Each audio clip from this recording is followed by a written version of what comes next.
I was really honored on behalf of the co-authors to present the updated results.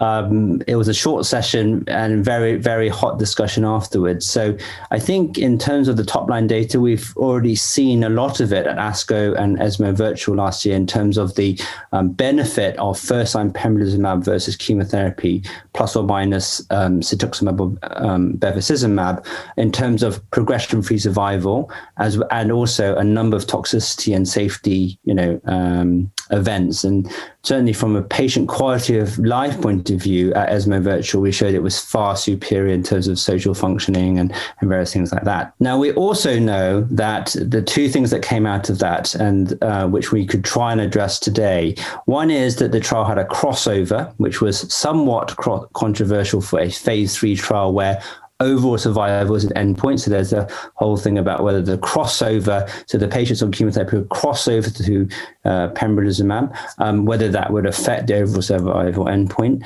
And therefore, we are presenting the progression-free survival 2 endpoint for the first time. Now, what is that? We define that as time from randomization to progression on the subsequent line of therapy. So this included patients who were on pembrolizumab who progressed, and we also was a concern that more patients progress within the first few months on pembrolizumab than on chemotherapy. And also the patients on chemotherapy, although they were allowed to cross over within the trial as long as it was blinded internal review that they had progressed, they could also cross over to whatever the investigator wanted off trial. And what we found was effectively 59% of the patients crossed over to some form of immunotherapy on or off trial. And that's quite a significant number of patients.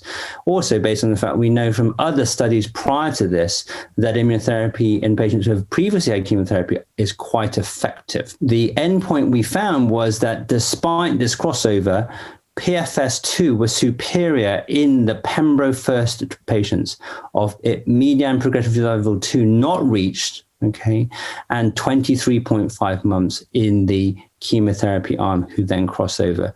And we can then have a bigger debate, and this is, we can talk about the discussions then, but what that means. But I think this is just an ongoing study whilst we wait for the overall survival endpoint, which hopefully we'll report and data lock later this year.